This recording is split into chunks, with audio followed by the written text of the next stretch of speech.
I foolishly agreed to talk about the collective unconscious and election 2018. And this is not going to be a party line harangue by any means. I'm only trying to put into your hands information about what Dr. Jung was seeing as a way to help you understand what's going on in the United States. Certainly, it's definitely true that our talking heads have really no clue and have not had since the election of our president. The reference tonight is two essays on analytical psychology by C.G. Jung, and it is volume 7 of the collected works. The first of these essays was written in 1916, so you can decide for yourself just how prescient Dr. Jung was about our current situation. I'm going to give you a few preliminaries here. In paragraph 32, man thrives only when spirit and instinct are in right harmony. If one or the other aspect is lacking to him, the result is injury, or at least a lopsidedness that may easily veer towards the pathological. Too much of the animal distorts the civilized man. Too much civilization makes sick animals. That's from paragraph 32 of this volume 7. And it's one of my favorite quotes. Also, I might mention that I have a big set of notes for tonight, and I have posted them in the general group Dropbox under handouts, and then in the folder that's called 080618, and in there you will find my notes in case you want to download them and look at them while I'm talking. And if you are not a member of our Dropbox, please send me a email address and I will add you to our Dropbox. So in paragraph 41, he sort of reiterates the same idea. He says, man can suffer only a certain amount of culture without injury. The endless dilemma of culture and nature is always a question of too much or too little, never of either or. Then in talking about election 2018, I'll just mention something that I said 2 years ago in session 3 of year 1 of the group. In fact, remember when you were sent to the principal's office, the experience engendered a certain resentment. The disobedient kid with the heart of gold, perhaps. The Fonz. Right? Okay. Well, that's what election 2016 was about, as I predicted 2 years ago before the election. And what it is that our president wants to break all of our norms. I mean, there isn't a day since then that I haven't awakened to a news report that our president is breaking something else in our government or in our relations around the world or whatever it is. And so for a lot of people, they go, yeah, okay, because they still have that resentment from when they went to the principal's office, and they've always had somebody's thumb on them. And so they like seeing the establishment twist in the wind. There's no doubt about that. So they're very happy about it, but they don't know why. And so hopefully by the end of this evening, at least you will have some idea of why. So in paragraph 103, Dr. Jung says, we have to distinguish between a personal unconscious and an impersonal or transpersonal unconscious. We speak of the latter also as the collective unconscious because it is detached from anything personal and is common to all men, since its contents can be found everywhere, which is naturally not the case with the personal contents. I just remind you that when Dr. Jung is talking about the transpersonal unconscious, that also amounts to the self, and it also amounts to the God image in Jungian psychology.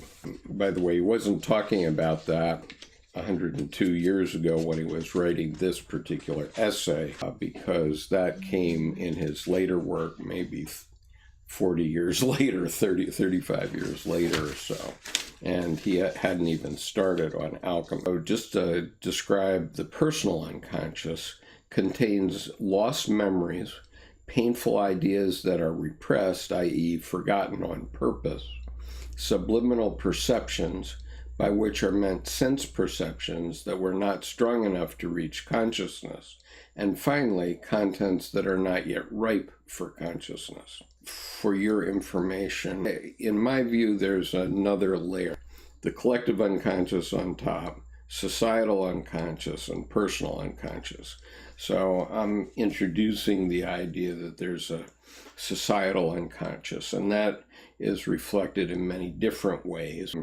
For example, bikers. Yesterday I was watching a news report about the big bike rally up in Sturgis, South Dakota, and obviously all the bikers have sort of a common idea within them, and maybe it is this Fonz type person, because in the 1950s when we were coming up, people that were bikers were Hell's Angels, and they were criminals, basically.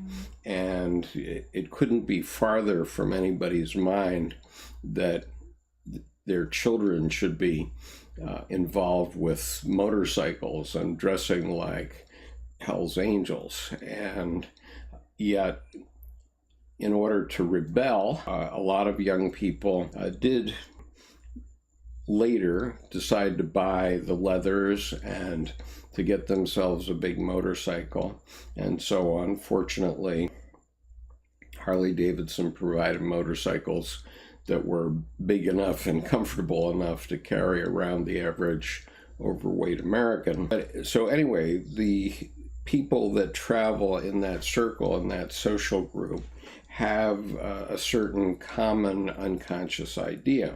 Now, the same would be true of Marines, for example.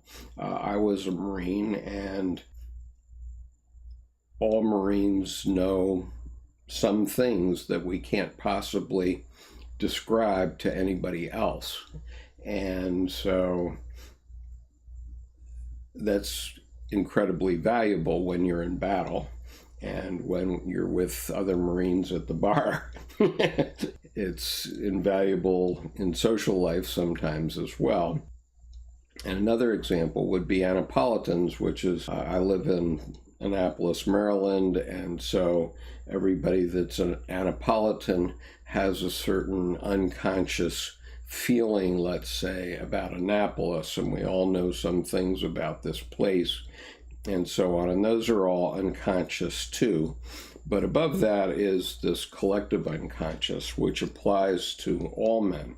So somewhere between this collective unconscious and the personal unconscious are where some of these issues fall in that are coming up in election 2018.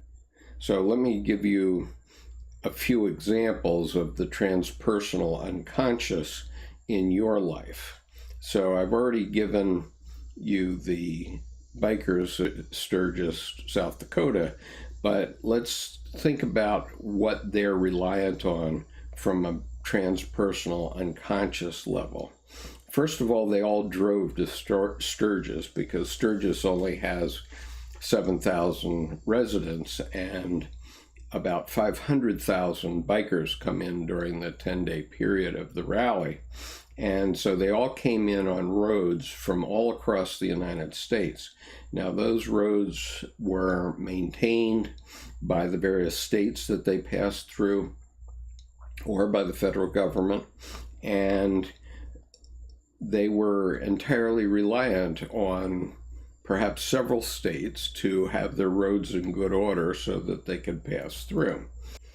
And they were reliant on the weather, although they couldn't really control that. But let's take another one, which is their bikes. They're reliant on the manufacturer of their bikes to build a safe motorcycle that they can safely ride for very long distances in many cases.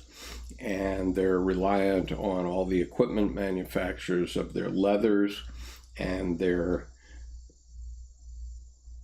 helmets. And the point about this being unconscious is that they are not thinking about these things. Of course, when they buy a bike, sure, they're thinking about the safety of the bike. But once they're out driving and have a little experience with it, and once they've bought their helmet and their leathers, they really don't think about those things anymore. That becomes unconscious, and they just ride. I'm going to go out on the bike right now. But they are really dependent on a very large collective. And another example is safety at both on the highway getting to the rally, and that involves police forces who are protecting motorcyclists from aggressive drivers, and it also has to do with safety at the rally. Now, it's pretty evident that those people are keeping themselves safe among themselves, and that's all to their credit. They're reliant on beers, and they never think about whether the beer is properly brewed or anything like that. Maybe they do have a preference as to brand or something like that, but they're totally reliant on our systems across the country in various breweries to produce beer that is acceptable to the palate, is safe, meets all their other expectations. And those are things they never really think about. They just go up to their bar and say, I want a Bud, and they get a Bud, and they never really think about the complexity of the manufacturing process that made the cans, that brewed the beer, that delivered it to their site. Women, they have to have women there because that's their wives and sweethearts, and so they're entirely dependent upon their behavior and the behavior of 500,000 people to be acceptable to women and society at large. As I said, 50, 60 years ago, bikers had a pretty bad name in this country because they were seen as criminal gangs that were just going around on motorcycles. But today, they're basically middle-aged, many portly middle-class Americans who are just out to have a good time riding their motorcycles and to feel the power of their life, let's say, right there in their hands and between their legs, whatever it is. And what I want to emphasize in connection with election 2018 is that when I was on active duty in the U.S. Marine Corps, and when any member of our armed forces is on active duty, we're defending all of our fellow Americans. And I emphasize that that includes those people, even though I don't perhaps agree with them from my own personal political perspective. But in terms of them being a fellow American, they're absolutely a fellow American, and they absolutely deserve my protection as a military officer. And, we put to rest any idea that there was anything else in the Marine Corps back in 1968, because, as you remember, there was a lot of bad blood between the black and white communities in 1968, especially because of the assassination of Dr. Martin Luther King Jr. And the Commandant of the Marine Corps, to his wisdom, gave a teaching to all commands, which is all Marines are green, and that's the end of it. There's no race in the Marine Corps. We're all green.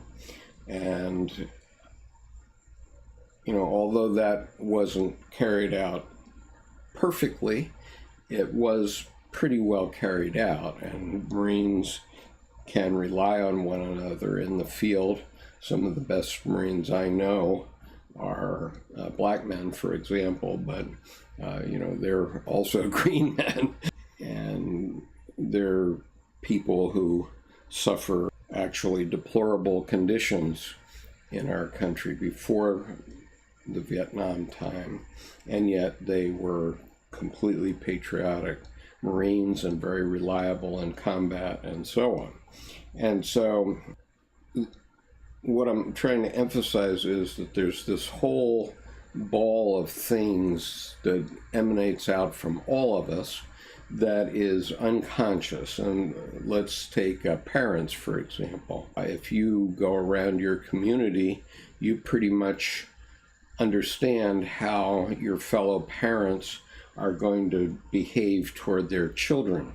And obviously there are standards regarding child abuse and that sort of thing. But aside from that, we all around the world raise our children. I mean, children are born as wild animals, and we have to basically teach them how to live.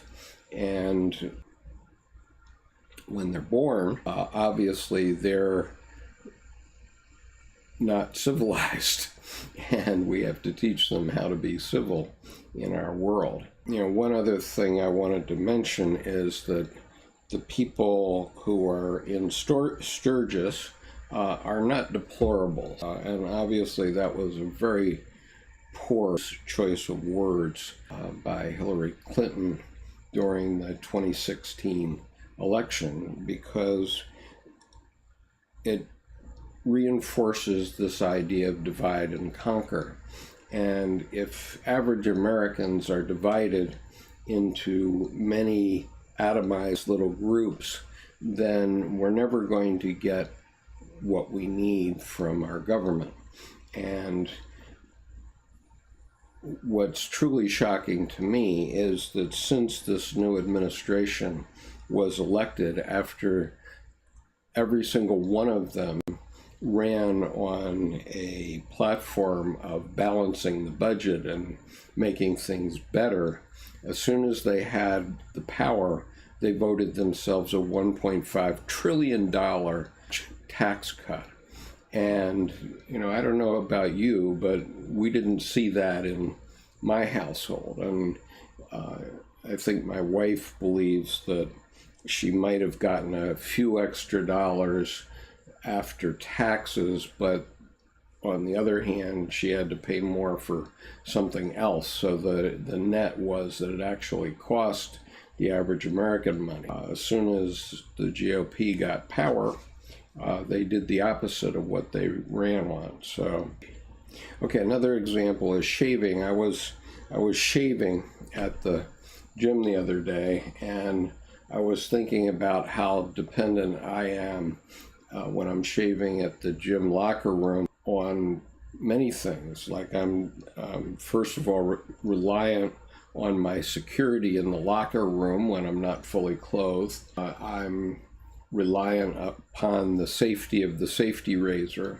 and the manufacturers of the safety razor, and reliant on the designers of the safety razor all the way along, and the manufacturers of the mirror that I use to see myself while I'm shaving.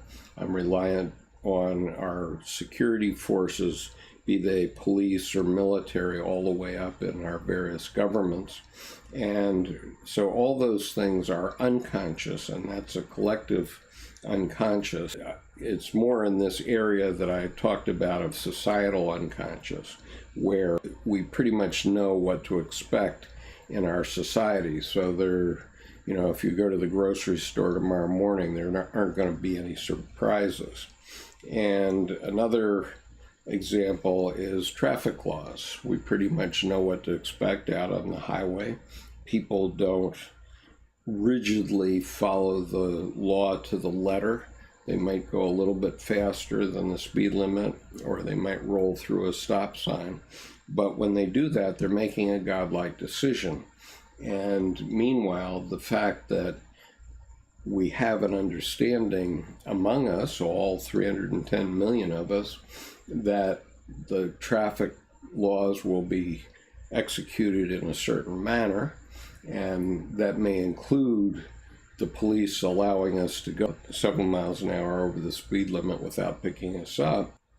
But we unconsciously know what's acceptable in our society, and we just go out and never think about it in a day. Another is the treatment of women and children. And so obviously when women and children are badly treated in whatever environment, all of us rankle over that.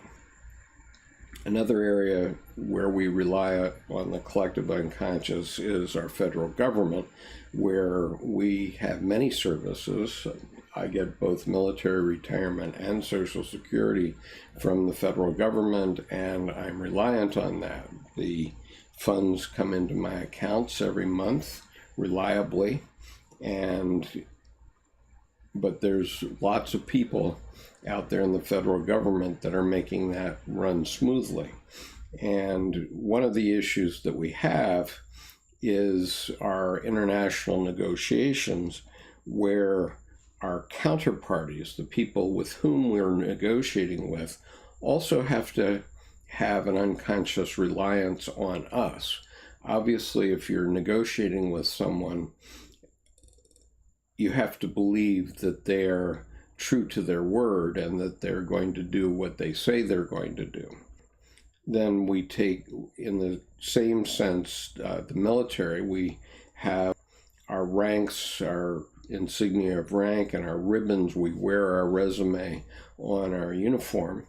And when we see the rank of an individual, that tells us what layer of responsibility and experience that individual has, all the way from private up to 4-star general.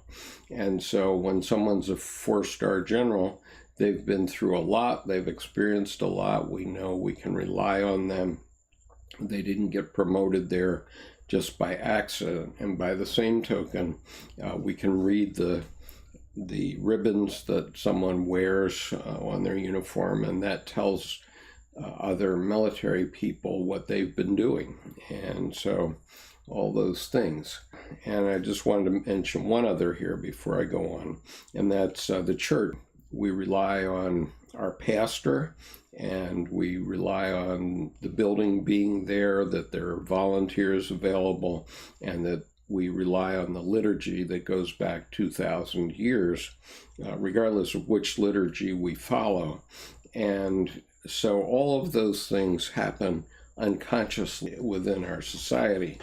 And they're not purely in the collective unconscious range that Dr. Jung talks about in terms of it being the same for everyone all around the world. Obviously, a lot of those issues that I just discussed are different in other parts of the world somewhat in terms of how they're done. But, by and large, humans are humans, and we don't find big differences among humans pretty much anywhere anymore. I mean, obviously there are a few Aboriginal peoples out there in the world, but not that many. Thomas says, how does the societal unconscious differ from the collective unconscious, nationality, culture, regional? Yeah, exactly. Dr. Jung in this book is describing the collective unconscious as an unconscious. It has gradients, basically ruts or archetypes. I'll describe that in a minute, that go back to way before antiquity, and they're common to all human beings. And So he's describing the collective unconscious there as items that are common to all human beings. Obviously, I read earlier the definition of the personal unconscious, which contains lost memories, painful ideas that are repressed, subliminal perceptions, by which are meant sense perceptions that were not strong enough to reach consciousness, and contents that are not yet ripe for consciousness. So that's the personal unconscious. So between the personal unconscious and the collective unconscious is this societal unconscious, which I don't think Dr. Jung really delineated, but certainly he talked about it a lot when he got into alchemy later on. So that societal unconscious is about alchemy. And I had a mentor who once said to me, every time you add somebody to a group or take someone away from a group, you change the group. And if you think about that in your life, you'll know the truth of that. And so obviously, if you're talking about something as big as a nation, adding or taking one person away isn't going to make that much difference. But if you're talking about a group of 4 drinking buddies, then adding or subtracting somebody might be a big change, and you just can't say. And so each one of these entities, whatever it is, whether it's the Marines or the congregation at church or the bikers up in Sturgis, all of those would be, from an alchemical point of view, an alchemical vase, okay, a cauldron into which various ingredients are put, and out of those ingredients comes a certain way of being in the world. And so if you look at news reports about the bikers in Sturgis, the people are going to be pretty much as you would expect them to be. If you look at a U.S. Marine, they're pretty much going to be the way you expect them to be. And that goes for everybody. I mean, if you go to our local Presbyterian church, you're going to see people there that are pretty much like you would expect Presbyterians to be. That's why I'm trying to delineate sort of a different layer, because I think that it's important for us as Americans to recognize that we're all Americans, and we currently have a political environment that is very antagonistic to half the society, regardless of which side you're on. There's a true antagonism that's going on, and in a way that's unavoidable, as I'll discuss in a little while. But also, we all want to recognize that we are Americans, and we need to be Americans first, and we need to defend our country and have defense of our country. And on that sort of point of patriotism, etc., I would agree 100% with the people that are in Sturgis. And so I have no disagreement with them in terms of patriotism or being an American. Where I disagree is things like kneeling for the national anthem at the NFL games. I believe that's a form of freedom of speech or freedom of expression. And, I swore my oath to defend that right. It doesn't mean I have to like that behavior. And I'm not saying that I do like that behavior. Obviously, I'm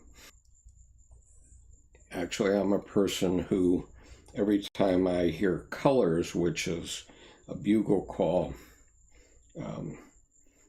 when the U.S. flag goes up and down, or anytime that I hear the U.S. national anthem,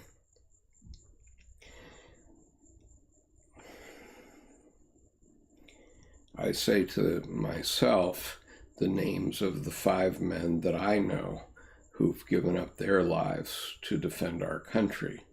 And these are 5 men that I know personally. And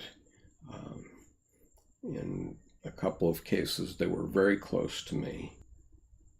So obviously I have a strong feeling about patriotism and about the flag and about the national anthem, but that doesn't run to forbidding people to express if they have a gripe. Just as I was reading this letter earlier this evening from Dr. Jung, and he was griping to this Dr. Dorothy Hoke about how people treated him. Well,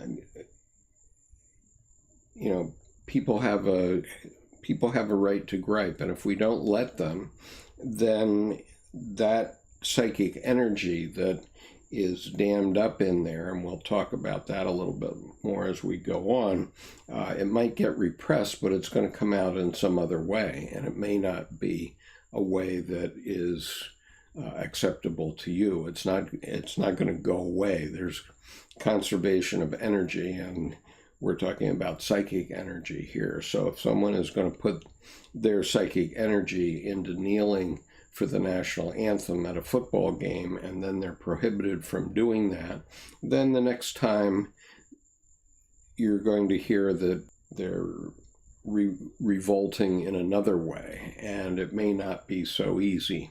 That's my view. And also I think that adds to the strength of our country, because it makes us understand that some of our citizens aren't feeling as American as you and I might feel, depending on who you are. Thomas says, from a sociological perspective, it seems you're isolating a group consciousness and group unconsciousness at work. Yeah, group consciousness, group unconsciousness, yes.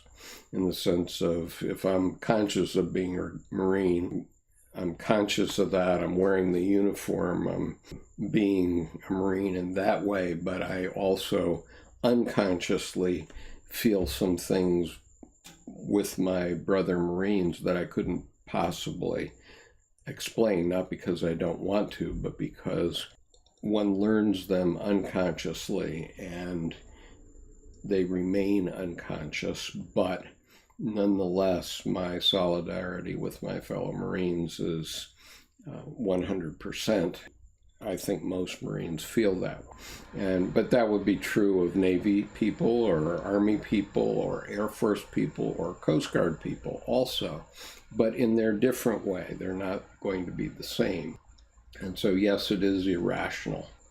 Thomas says, I tend to feel most patriotic when standing atop Mount Mitchell, North Carolina, looking at the mountains rolling away in attachment and feeling for the land itself rather than the institutions. Well, I certainly feel that way too. And, you know, I think that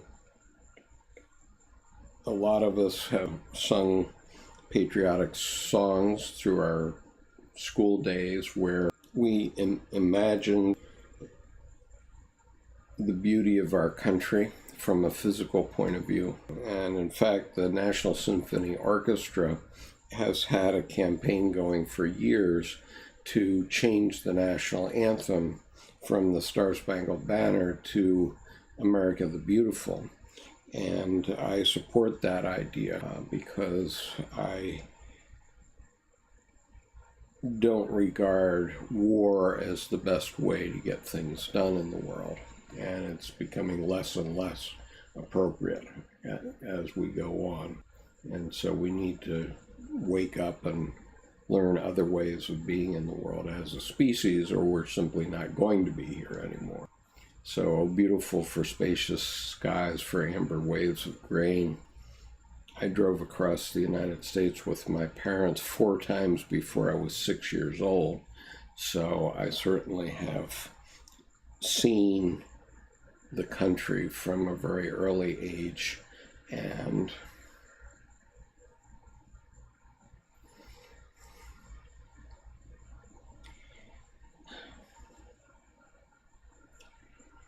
in 1952, my father was transferred to Kodiak, Alaska, and we had been living on the Mojave Desert in California at Inyokern, And we drove back across the country to Philadelphia, where my grandparents lived. And my father had to go to Kodiak ahead of us. And so he flew to Kodiak. But my mother was tasked with the job when she was 25 years old and had 3 children, me being the oldest at age 5, and my sister being 9 months old. She had the task of driving the 3 children across the United States in a Jeep station wagon. And before we left, my grandfather said, well, don't tell anybody that you see on the road, anybody at a gas station or anything like that, where you're going. He told my brother and me that. Of course, I was 5 and my brother was 3. And so every time we stopped at a gas station and we drove across South Dakota, Montana, Idaho, and Washington in that time. And so it was a very lonely drive, long distances between any housing at all. And my brother and I would say, we're going to Alaska. Obviously, if our fellow Americans were not decent people, which they all were, of course, they could have easily robbed my mother and killed us or whatever out there in the Badlands, and no one would have known the difference.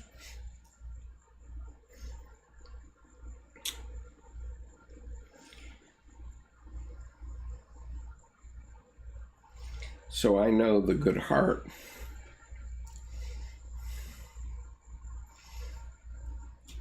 I know the good heart of all Americans, and yes, there are some exceptions, sadly, but I think that most Americans are reliable, and obviously if you are American and live in the United States, you know well enough that we go about our business pretty securely these days, and with all of these things that we rely on in our unconscious, never thinking about, who built that church and will there be gas in the gas station and that sort of thing.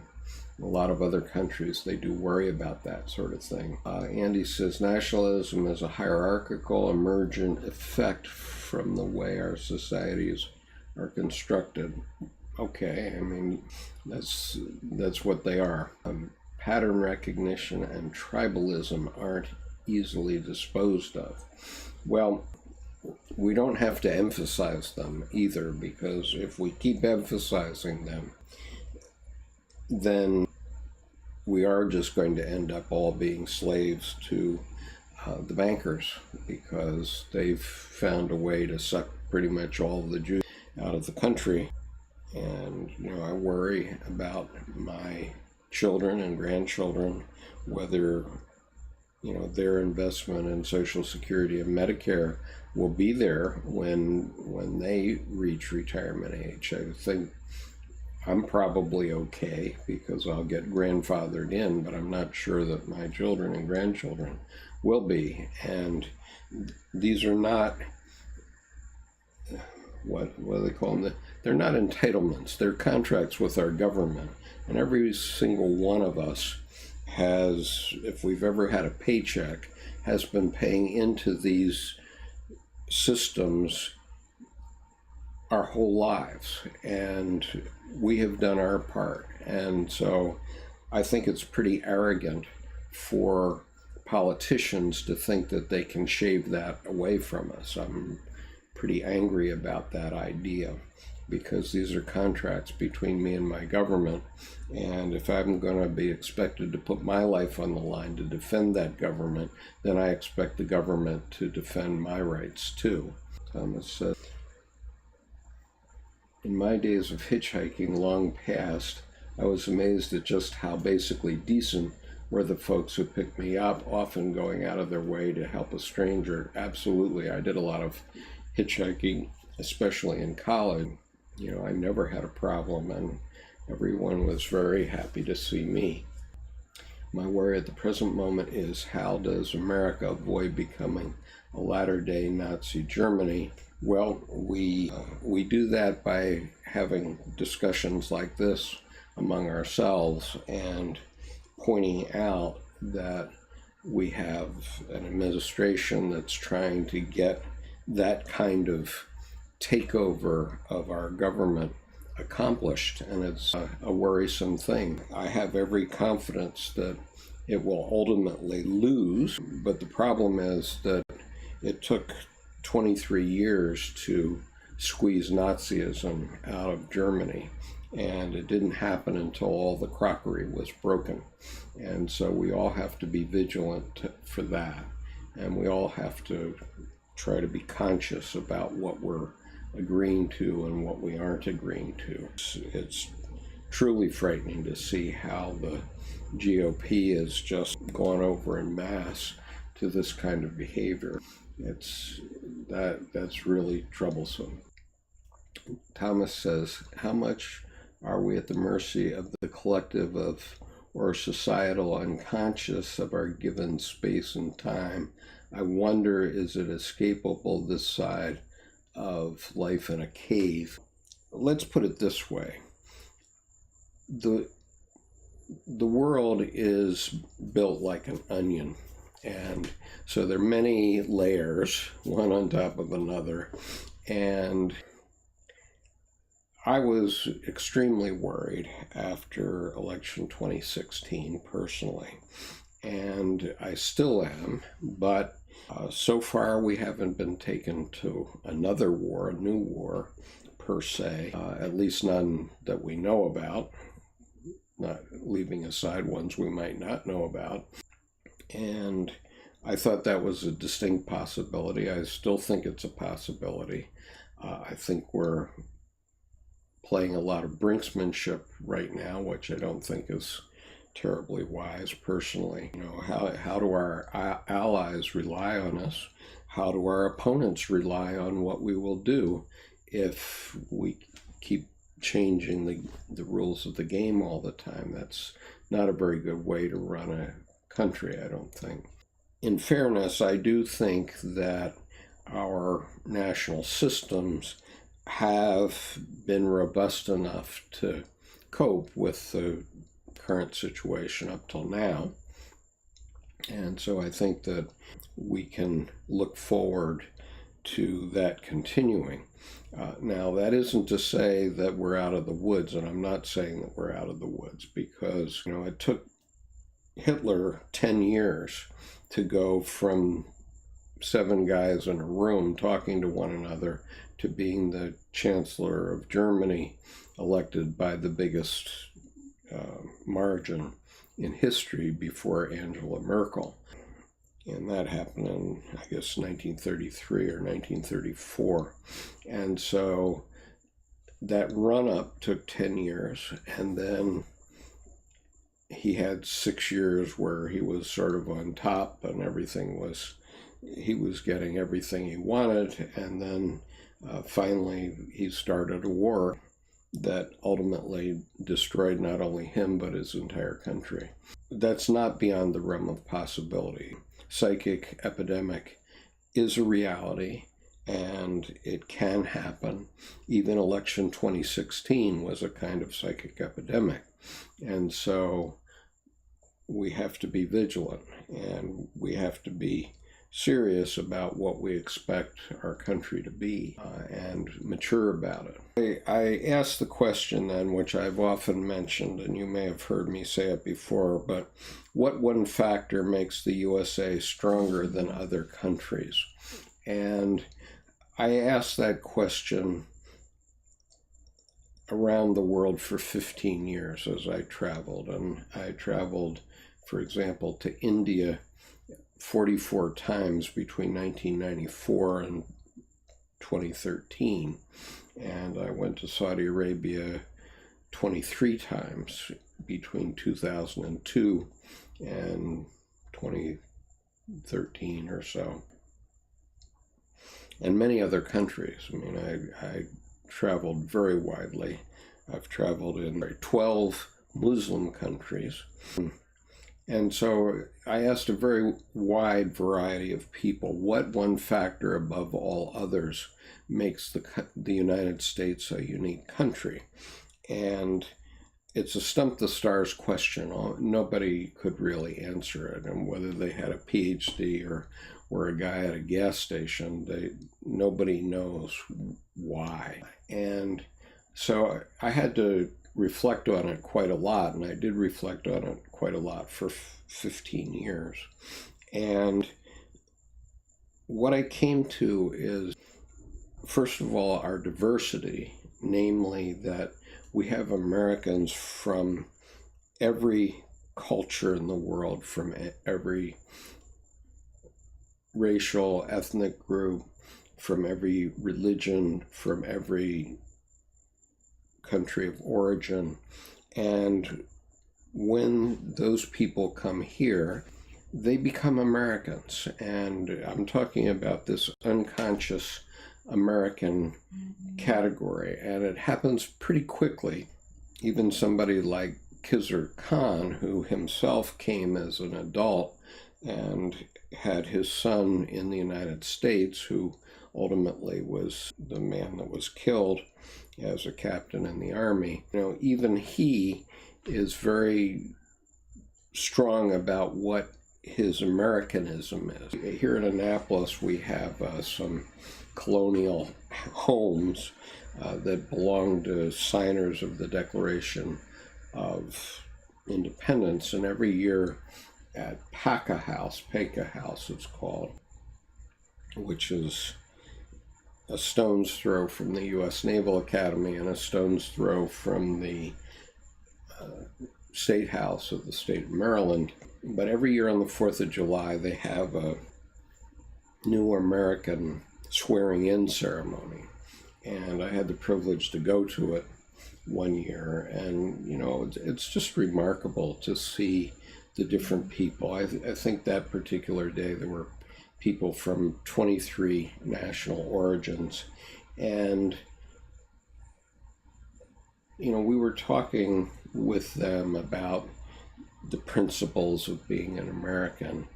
And those people know it better than the average 10th generation American does. And I told them, if we forget, please remind us, because those are the principles that made this country great. And it wasn't divisiveness. And, we've all fought together. But the other thing that makes us very strong is our debate. And so, as distasteful as it is, the fact is that every time a good idea comes up from any group, it's adopted. And every time a bad idea comes up from any group, it's debated out of the system one way or another. And so the result of that process after 400 years is that, our national defense, our economy, and all those other issues have bubbled to the top. And you can tell it's still working because we still have people wanting to immigrate into the United States, probably from every country in the world, a net inflow from every country. And I don't think that there's any country that is getting a net outflow of Americans. And I don't think there's any other country in the world that can say they're getting a net inflow. So why is that? What is it that people want here? And, it is the freedom to speak our minds, to tell one another what we think. I think that's the essence of it. And if we do that, then we become stronger. And as I have looked at many countries around the world which don't allow dissent, they're not strong. They're not, their economies aren't booming, and this includes Russia. I mean, Russia, the Soviet Union used to be comparable in economy to the United States, but Russia today is equivalent to the economy of Italy. Their way of behaving toward their people has held them back. And we have to understand that when good ideas emerge and we adopt them, it makes us stronger. I always point to Starbucks, which is an idea that emerged from a known Zionist, but nonetheless, because it was a good idea, there are four, count them, four Starbucks cafes in King Faisal Specialist Hospital in Riyadh, Saudi Arabia.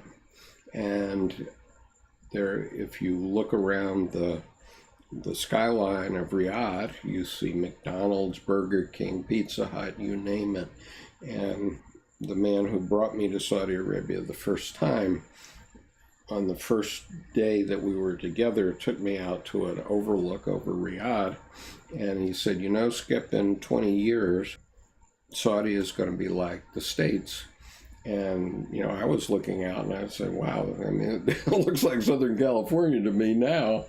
And so, you know, obviously they have some changes that they have to make within their society, unique to their society. But, you know, nonetheless, I think we don't know a lot of things about countries like that we should know here. So anyway, this process of debate and the process of accepting the good ideas and rejecting the bad ideas is a process like tempering steel. And that's made the country stronger and stronger. And so, whereas a country like Germany in the 1920s was susceptible to the type of thing that happened with the Nazis, because everybody was on their back financially. People were having to take wheelbarrows full of money to the store to buy a loaf of bread. And so they would have accepted anybody who would make things better for them.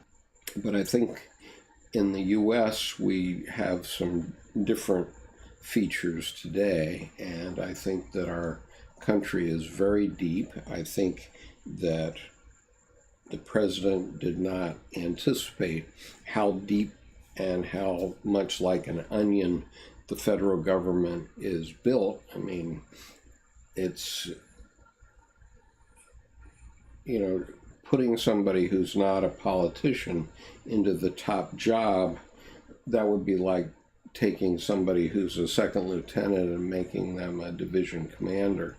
Obviously, that wouldn't wash in any armed force, and we're seeing the problems that it engenders when we take a businessman who has no experience with government or military and just put him in the presidency. It's an issue.